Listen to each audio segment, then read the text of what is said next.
Central Illinois is the CI in CI Living.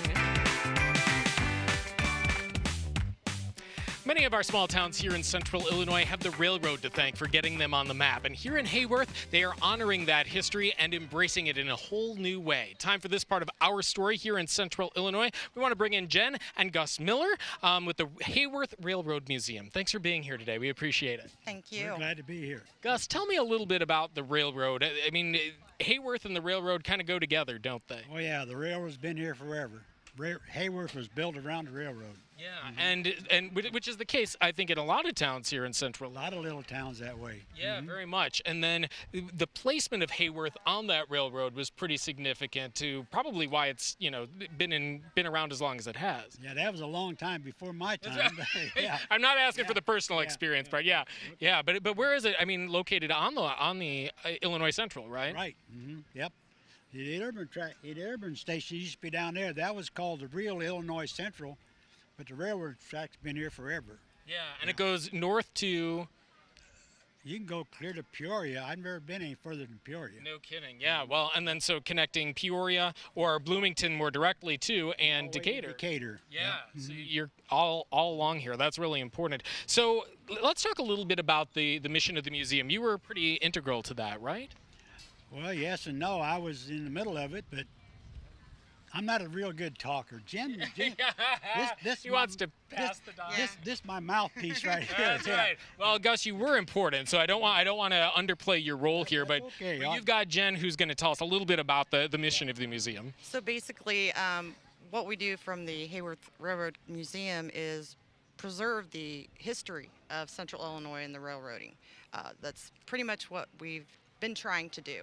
And it was important for you to kind of create a centerpiece to that, right? And that's why you created or refurbished, you restored this beautiful caboose. Correct, and it means a lot to the community. This is pretty much one of the last standing monuments or history related to the railroad here in central Illinois. And so that's important. Why is it important to have a museum, though? Well, to me, it's good because it's history for our children.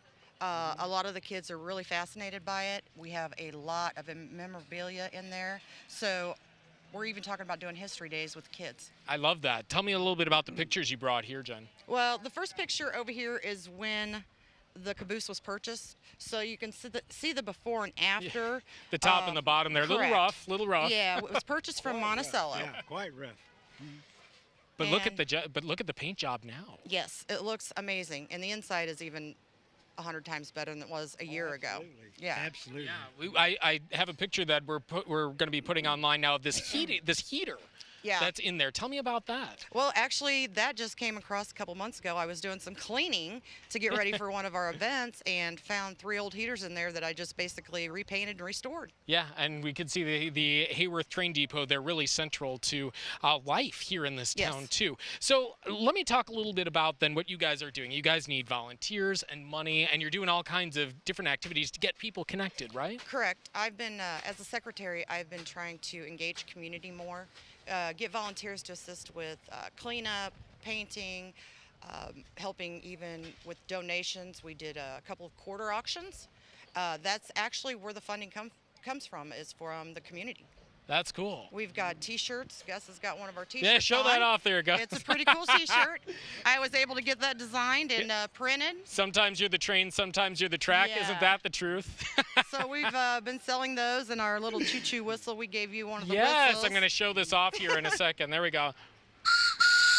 Really blow. That's it. There you go. Yeah. No one's ever accused me of not being able to project it, so that's a first. I love it. Gus, why is it so important to you and to the community to have this sense of history? Well, I think the railroad's great, and railroads just don't get enough publicity. Everybody thinks, well, their history, they're gone, you know, but we don't want them to be gone. Nope. It's right here. Yeah. And you're passing it on to the next generation. And Jen here, her daughter's over here, going to get ready to do a little Instagramming for you guys. Yep. So follow you on Instagram and Facebook, right? Correct. Yes. Love to see some interaction. We actually just recently set up an email. and we've got some boys that are helping us with that. So stop by, have a dessert this weekend. Yeah. And grab a brochure and see us. And come see the caboose. It's right on the other side of town here. Total walking distance from where you're playing the carnival games. Yes. In the meantime, we'll connect you as well to the Heyworth, Illinois Railroad Museum on Facebook over at CILiving.tv. Thank you both for being here. We Thank appreciate you. it. Thank you very much. Let's check in with Heather and Rob.